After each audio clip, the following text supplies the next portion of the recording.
مسیح کے قدوس و بحق نام میں آپ سب کو سلام قبول ہو۔ پروگرام حتمی سچائی میں خوش آمدید کہتے ہیں۔ بڑا ہی خوبصورت عنوان جسے ہم ایڈریس کر رہے ہیں آج کل اپنے پروگرامز میں، میں مسیحی کیوں نہیں، اور آج ہم بات کریں گے ان تمام سوالات پر جو کہ ظفر اقبال صاحب نے ہمیں تثلیث کے حوالے سے بھیجے ہیں۔ اور پروگرام میں خوش آمدید کہنا چاہوں گی پروفیسر جناب شفیق کمل صاحب کو، تاکہ تثلیث پر کیے گئے یہ تمام اعتراضات یا یہ تمام جو سوالات ہیں ان سب کو ایڈریس کر سکیں۔ اس سلسلے میں جو پہلا سوال پوچھنا چاہوں گی، ظفر اقبال صاحب کی پوسٹ ہے، وہ کہتے ہیں مسیحیوں کے مطابق تثلیث کے 3 رکن ہیں، یعنی باپ، بیٹا اور روح القدس۔ بائبل میں نہ تو تثلیث کا لفظ ہے اور نہ ہی ارکان تثلیث کی تائید۔ آپ اس پہ کیا کہنا چاہیں گے؟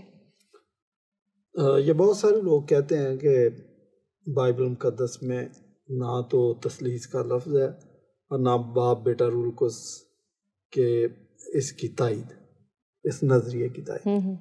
میں آپ کو بتاؤں کہ ضروری نہیں ہے کہ کوئی لفظ موجود ہو، نظریہ موجود ہونا چاہیے، اور بائبل میں تثلیث کا نظریہ بدرجہ اتم موجود ہے، اور نہ صرف نیو ٹیسٹامنٹ میں موجود ہے بلکہ اولڈ ٹیسٹامنٹ میں بھی نظر آتا ہے۔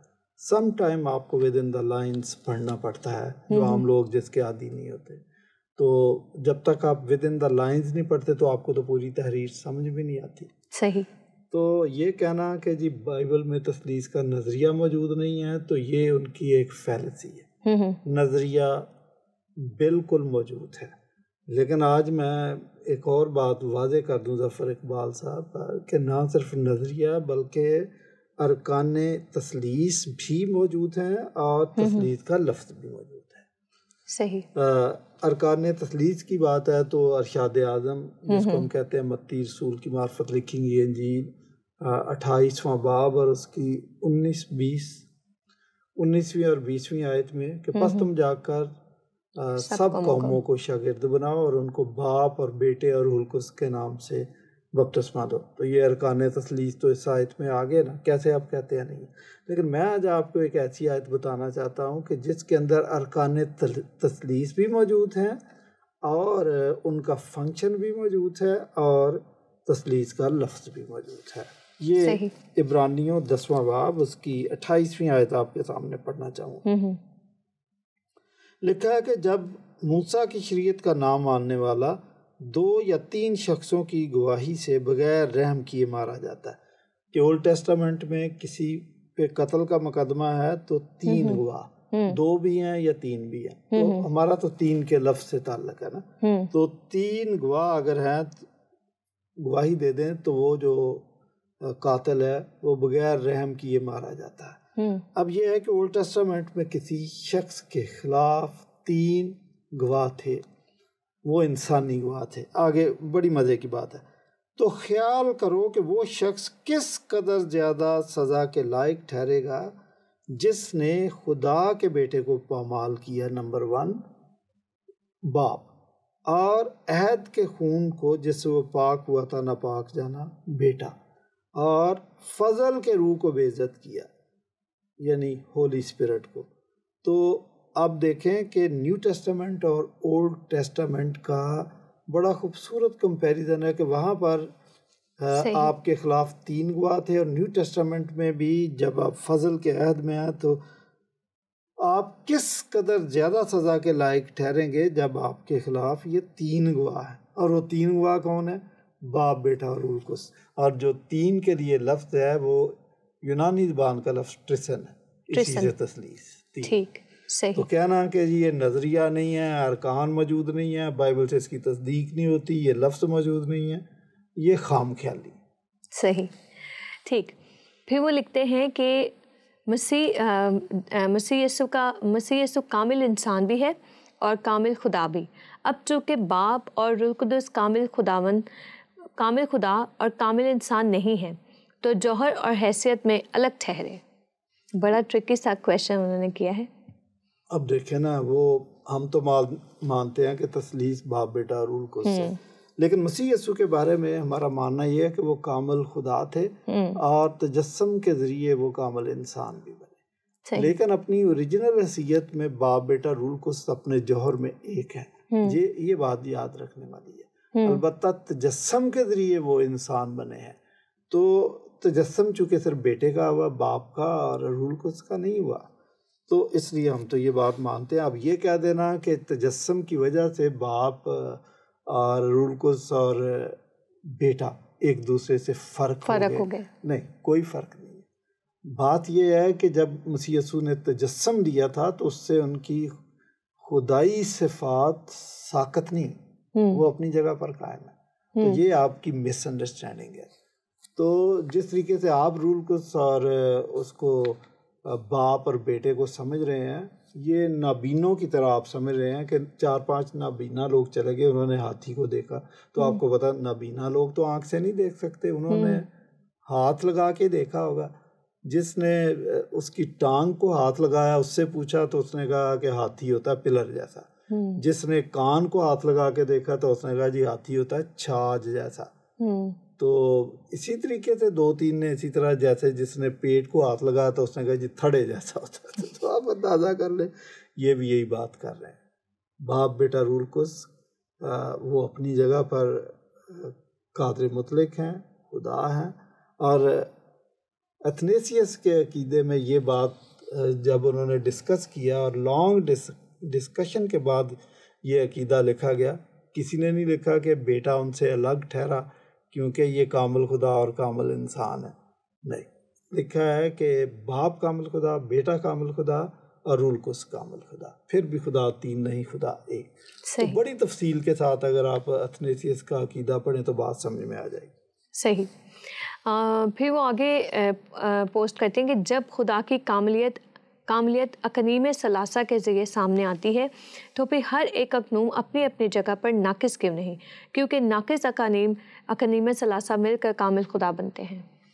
اب وہ یہ سمجھتے ہیں کہ باپ بیٹا روح القدس چونکہ 3 ارکان ہیں، تو 3 ارکان ہونے کی وجہ سے جب تک ان کو اکٹھا نہ کیا جائے وہ کاملیت کے درجے پر نہیں پہنچتے. یہ نہیں ہے. ابھی میں نے ذکر کیا تھا اتھنیسیس کا عقیدہ، تو جو اتنے معتبر اور تھیالوجین سارے اکٹھے ہوئے تھے، مذہب کو سمجھنے والے، تھیالوجی کو سمجھنے والے، کلام کو سمجھنے والے، لینگویج کو سمجھنے والے سارے لوگ تھے، انہوں نے اس قسم کی موشگافیاں نہیں نکالی. وہ تو اس کو بہترین طریقے سے سمجھتے تھے کہ اقانیم ثلاثہ جو ہیں وہ باپ کامل خدا، بیٹا کامل خدا اور روح القدس کامل خدا. انہوں نے نہیں کہا کہ یہ ناقص خدا ہیں اور اپنی اپنی جگہ پر ناقص ہیں، مل کر کامل ہوتے ہیں. یہ نہیں کہا. ٹھیک، صحیح.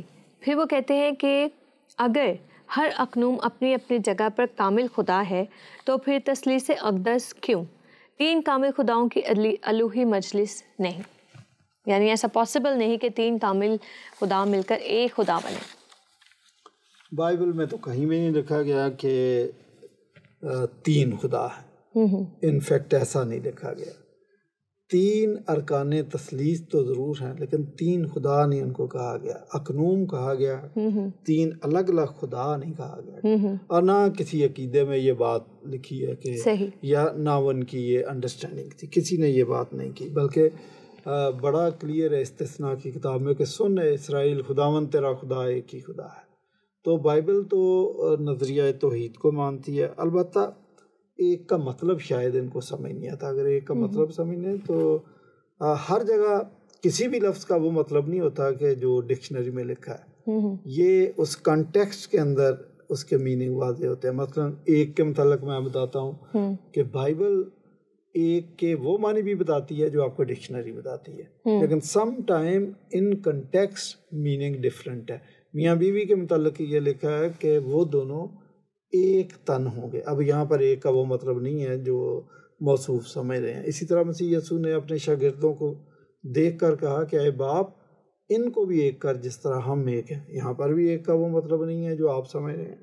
تو بھائی یہ جو آپ کہہ رہے ہیں کہ 3 کی الوہی مسجد، یہ بھی آپ کی اپنی سیاسی اختراع یا مذہبی اختراع جو بھی ہے. بائبل نے ایسا کہیں نہیں لکھا اور نہ کسی کونسل نے ایسا اپروو کیا، نہ کسی مذہبی رہنما کی، کسی تھیالوجین کی یہ رائے ہے. صحیح، ٹھیک. آگے وہ کہتے ہیں اگر اقانیم ثلاثہ اپنی اپنی جگہ پر کامل خدا ہیں تو پھر انہیں تثلیث میں باہم جمع ہونے کی ضرورت ہی کیا ہے؟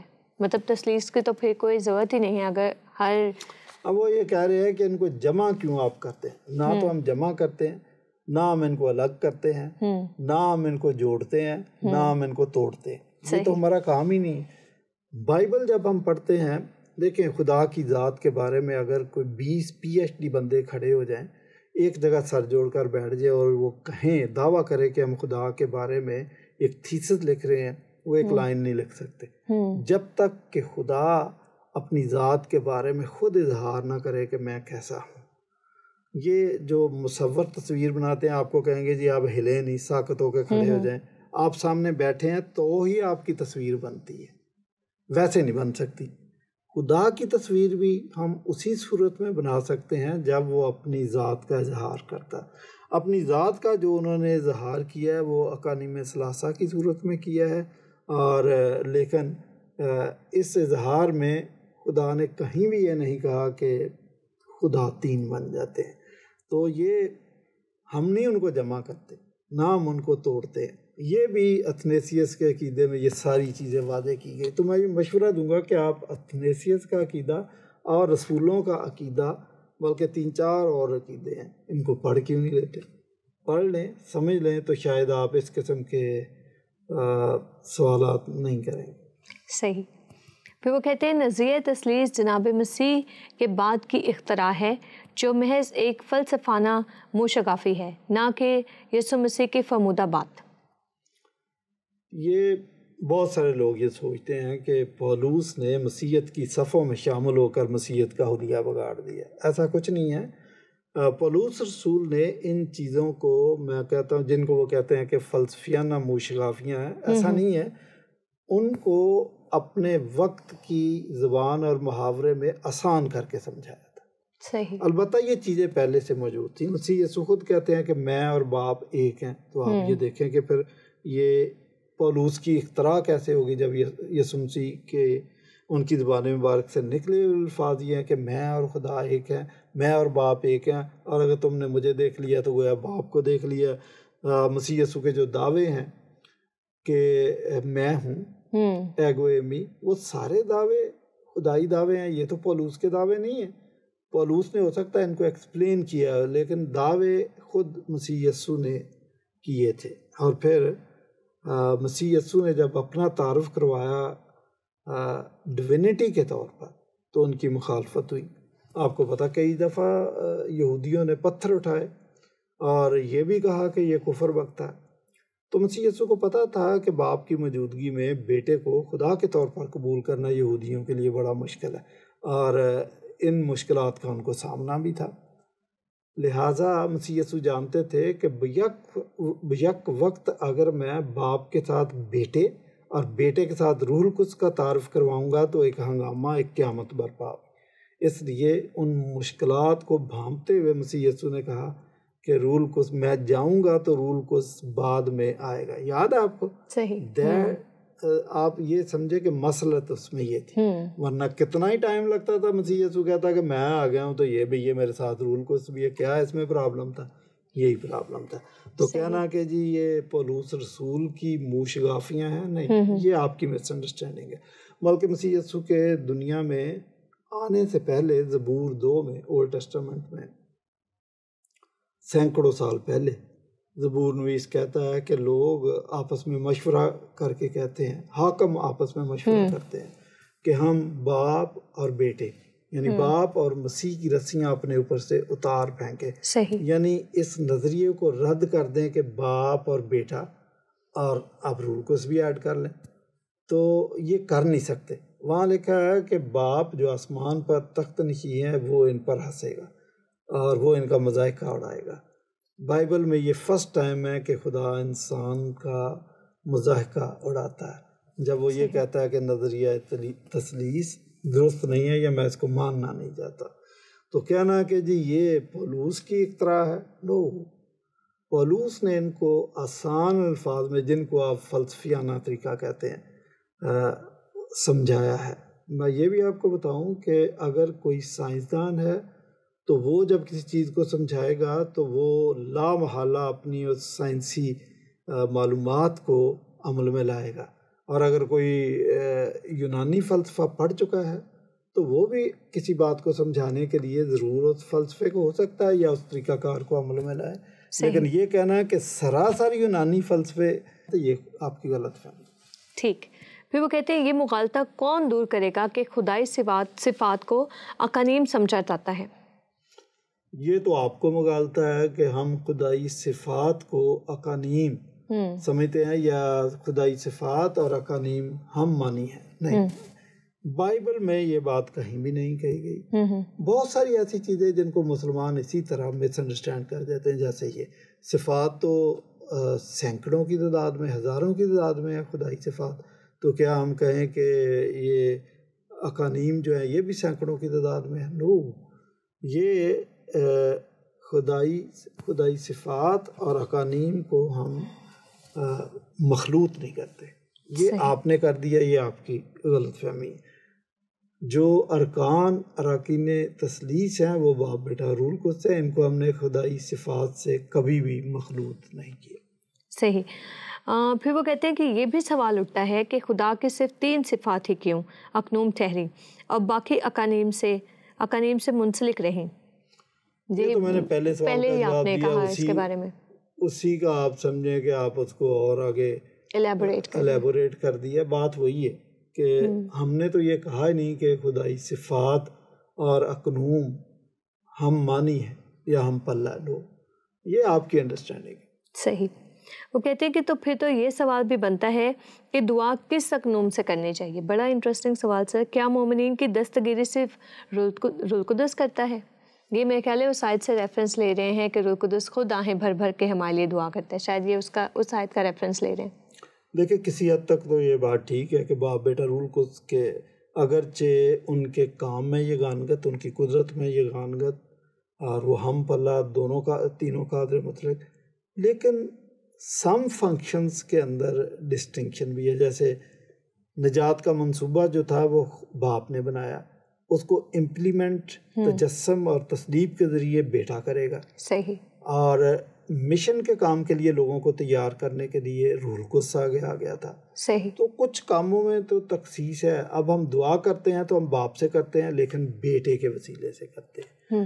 اور جو آپ نے ذکر کیا جیسا آیت کا کہ روح القدس بھی ہماری شفاعت کرتا ہے، ہماری دستگیری کرتا ہے، تو کچھ باتوں میں تو ہے ڈسٹنکشن، لیکن جہاں تک ان کی خدائی صفات کا تعلق ہے تو وہ تینوں آپس میں برابر۔ صحیح صحیح۔ پروفیسر صاحب ایک سوال میں اپنی رہنمائی کے لیے آپ سے پوچھنا چاہوں گی کہ ارشاد اعظم میں لکھا ہے کہ باپ بیٹے اور روح القدس کے نام میں بپتسمہ دو، مگر اعمال کی کتاب میں جب ہم پڑھتے ہیں تو وہاں لکھا ہے کہ صرف یسوع کے نام میں بپتسمہ دو، تو اس میں ہم کیسے ڈسٹنگوش کریں یا یہ کیا بات ہے؟ آپ اسے کس طرح سے دیکھتے ہیں؟ یہ اونلی جیزس والے بھی یہ سوال اٹھاتے ہیں اور سوال بڑا ویلڈ ہے، اس میں کوئی شک نہیں ہے۔ اور میں نے ایک کتاب لکھی تھی 20 سال پہلے، اور مسیح بٹ گیا، وہ دراصل اونلی جیزس کا انالیسز یا آپریشن کیا تھا میں نے، اس میں نے تفصیلاً جواب دیا ہوا۔ بہرحال آپ نے پوچھا ہے تو عوام کی سمجھے کہ ان کے گوش گزار کرنا بھی ضروری ہے، ان کی اطلاع کے لیے جواب دینا ضروری ہے۔ ارشاد اعظم میں جب یہ کہا گیا کہ ان کو باپ بیٹا روح القدس کے نام سے بپتسمہ دو، تو پہلی بات ہے کہ بپتسمہ دینے کا یہ مطلب نہیں ہے کہ آپ کے ہاتھ میں کوئی سٹیمپ ہے اور جیسے کسی کو آپ نے بپتسمہ دیا تو آپ نے کہا باپ بیٹا روح القدس اور یہ سٹیمپ لگا دی، ایسا نہیں ہے۔ اس کا مطلب یہ ہے کہ باپ کی پرسنالٹی، بیٹے کی پرسنالٹی اور روح القدس کی پرسنالٹی، ان سے واقفیت، ان سے آشنائی اور ان سے تعلق ضروری ہے۔ جیسے بعض اوقات کہہ دیتے ہیں کہ کرسچینٹی محض ایک مذہب نہیں ہے یا دیگر مذاہب کی طرح کا مذہب نہیں ہے، بلکہ یہ مسیح یسوع کے ساتھ یا خدا کی ذات کے ساتھ خاص تعلق کا مذہب ہے۔ صحیح۔ تو یہ بات درست ہے۔ تو یہاں پر بھی یہ دیکھیں کہ باپ بیٹے روح القدس کے نام سے بپتسمہ کا مطلب یہ ہے کہ ان کو باپ بیٹے روح القدس کے رنگ میں رنگ دو۔ صحیح۔ بیپٹیزو کا مطلب کہ رنگ میں رنگ دینا بھی ہوتا ہے، اور رنگنا یا ڈبونا، رنگنا زیادہ بہتر، اچھا اس میں ڈبونا بھی آ جاتا ہے۔ مثلا ایک وائٹ روئی آپ کے ہاتھ میں ہے اور آپ کے پاس نیلی سیاہی ہے کسی پلیٹ میں تو آپ اس کو روئی کو بیچ میں ڈبو دیں. اب ڈبونا بھی آ گیا اور واپس اٹھائیں گے تو اس کے رنگ میں رنگ دیا آپ نے. تو جو مسیح یسوع کا شاگرد پطرس جب مسیح یسوع کو گرفتار کیا تو آپ کو پتا ہے کہ کسی نے کہا کہ اس کی بولی سے لگتا ہے کہ یہ بھی گلیلی ہے. تو رنگ میں رنگ دینے کا یہ مطلب ہوتا ہے. ایک میرا شاگردی تھا, کہیں پہ میسج دیا تو اس کا میسج سننے کے بعد کہا کہ آپ کے اندر پادری شفیق کا عمل بولتا ہے. چلے میں تو کوئی چیز ہی نہیں ہوں, لیکن بات یہ ہے کہ اگر آپ بولیں یا کوئی کام کریں اور لوگوں کو آپ کی ذات کے اندر مسیح نظر آئے تو پھر سمجھے کہ اس کا بپتسمہ ہو گیا. ایک 3 مشنری جا رہے تھے ایئرپورٹ, تو وہ لیٹ ہو رہے تھے, وہ بھاگ رہے تھے, تو ایک بندہ پیچھے رہ گیا. تو تیزی سے چونکہ جا رہے تھے تو ایک لڑکی سیب بیچ رہی تھی, وہ اس سے اس کا ٹچ کیس یا کچھ نہ کچھ ٹکرا گیا اور اس کے سارے سیب گر گئے. تو وہ رک گیا. دوسرے آواز دے رہے ہیں وی آر گیٹنگ لیٹ, لیکن اس نے سارے, وہ لڑکی بلائنڈ تھی, تو اس نے سارے سیب چن کے تو اس کے ٹوکرے میں واپس ڈال دیے. تو لڑکی نے کہا کہ بھائی اب یہ میں بیچ نہیں سکتے کیونکہ آپ نے ان کو گرا دیا. تو اس نے $10 یا $20 بھی اس کو نکال کے دے دیے. تو یہ اس کو دے کے تو وہ تیزی سے ساتھیوں کی طرف بڑھا. تو لڑکی نے اس کو آواز دی, رک جاؤ, آر یو جیزس؟ تو آپ اندازہ کریں کہ بپتسمہ سمپلی سٹیمپ لگا دینا نہیں ہے. اگر تو آپ مسیح کے رنگ میں رنگے گئے ہیں, باپ کے رنگ میں رنگے گئے ہیں, روح القدس کے رنگ میں رنگ دیے گئے ہیں, تو پھر تو بپتسمہ ہے. پہلی بات تو یہ ہے. اب آپ کے سوال کا نیکسٹ حصہ کہ وہ مسیح کے نام میں بپتسمہ دیتے تھے, صرف یسوع کے نام میں بپتسمہ دیتے تھے. یہ بھی ایک فیلسی ہے یا ہاف ٹروتھ کیچ کر لیتے ہیں. صحیح, پوری بات کو پڑھتے نہیں. اگر آپ مسیح کے ارشادات کو پورا پڑھیں تو صرف یہی نہیں ہے. اعمال کی کتاب 1:8 میں لکھا کہ جب روح القدس تم پر نازل ہوگا تو تم قوت پاؤ گے, اور یروشلم اور یہودیہ نمبر 1 اور سامریہ نمبر 2 اور زمین کی انتہا تک میرے گواہ ہوگے, دیگر قوموں تک میرے گواہ ہوگے. تو 3 مشن فیلڈ بتائے ہیں مسیح یسوع نے. تو مجھے یہ بتائیں کہ اگر بکری کو اور اونٹ کو ایک ہی لاٹھی سے ہانکنا تھا تو 3 مشن فیلڈ بتانے کی ضرورت نہیں تھی. اس کا مطلب تینوں مشن فیلڈ کی غرض و غایت اور لوازمات اور چیلنجز ڈفرینٹ ہیں, تبھی مسیح یسوع نے یہ بتایا. صحیح. تو شاگردوں نے جب منادی شروع کیا تو انہوں نے شروع کیا یروشلم سے, اپنے لوگوں میں. یہ وہ لوگ تھے جن کی زبان, جن کا کلچر, جن کا رہن سہن, جن کی کامن ہسٹری ایک جیسی تھی. صحیح. یہ ان کو ہم M1 کہتے ہیں, مشن فیلڈ 1. اور جو سامریوں میں منادی شروع کی تھی دیٹ واز مشن فیلڈ 2. اور جو جینٹائلز کے اندر total gentiles that was M3 یا مشن فیلڈ 3. صحیح. یہ جو پطرس کا خطبہ کہا جاتا ہے کہ سب سے پہلے تو یہ دیکھیں جی, پطرس نے کہا کہ یسوع نام میں بپتسمہ لیں. تو آپ پورا خطبہ سنیں اگر, تو یہ یہودیوں سے مخاطب تھا. صحیح. یہ لوگ M1 کے لوگ تھے, ان سے مخاطب تھا, جو باپ کو پہلے سے جانتے تھے. ان کو یہ سب کچھ بتانے کے بعد کہا کہ یسوع نام میں بپتسمہ لو. تو جو یسوع نام میں بپتسمہ لے گا, آگے لکھا ہے تو روح القدس انعام میں پاؤ گے. صحیح. بیٹے کو وہ مان رہے ہیں پہلے, سوری باپ کو پہلے سے مان رہے ہیں, بیٹے کو ماننا ہے, یہی بہت بڑا کام ہے. اور یہ کام اگر ہو جائے گا تو روح القدس سے نام میں پالو گے. تو تثلیث تو یہاں بھی نگلیکٹ نہیں کی گئی, آپ کی انڈرسٹینڈنگ میں فرق ہے. میں آگے جا کے بتاتا ہوں کہ جب سامریوں کے پاس پہنچے ہیں تو ان کو بھی انہوں نے یسوع نام میں بپتسمہ دے دیا. باپ کو یہ بھی پہلے سے جانتے اور مانتے تھے. تو یروشلم سے 2 شاگرد اسپیشلی آئے ہیں کہ سم تھنگ وینٹ رانگ. انہوں نے کیا پوچھا ان سے کہ بھائی باپ کو بھی آپ جانتے ہو, تو کیا بیٹے کے نام میں آپ نے بپتسمہ لے لیا یسوع نام میں, تو کیا روح القدس پایا؟ تو آپ یہ دیکھیں کہ اس کا مطلب باپ بیٹا روح القدس ضروری ہے. 8ویں باب میں آپ پڑھ لیجیے گا. بالکل بالکل. تو وہاں انہوں نے دوبارہ بپتسمہ ہو گیا تھا, لیکن ان کے سر پہ ہاتھ رکھا, روح القدس ان پہ نازل ہوا, تو یہاں پہ بھی تثلیث پوری ہوئی. آگے جینٹائل میں جب یہ گئے ہیں, جو ٹوٹل جینٹائل تھے, جو باپ سے, بیٹے سے, روح القدس تینوں میں سے کسی سے بھی واقف نہیں تھے, ان کو بپتسمہ اسی طریقے سے دینا کہ تینوں کے رنگ میں رنگنا ضروری ہے. جہاں بھی آپ دیکھیں کہ ہر کیس میں اگرچہ طریقہ کار مختلف ہے لیکن تینوں کے رنگ میں رنگنا ضروری ہے یا میک شیور کرنا ضروری ہے. تو سم ٹائم آپ چیزوں کو مس انڈرسٹینڈ کر کے تو غلط تھیالوجی وضع کر لیتے ہیں. خدا کے کلام کو بڑے گہرے طریقے سے پڑھنا اور سمجھنا ہوتا ہے. صحیح ٹھیک. بہت شکریہ پروفیسر جناب شفیق کمل صاحب. آج پھر ان تمام سوالات پر بڑے مفصل طریقے سے گفتگو کرنے کے لیے ہم آپ کا شکریہ ادا کرتے ہیں. ادا کرتے ہیں آپ سب کا جو ہمارے پروگرام کو دیکھتے ہیں, اسے سراہتے ہیں, اسے کرٹیسائز بھی کرتے ہیں, اپنے بہت سے سوالات ہمیں بھیجتے ہیں. آپ کا بہت شکریہ ادا کرتے ہیں.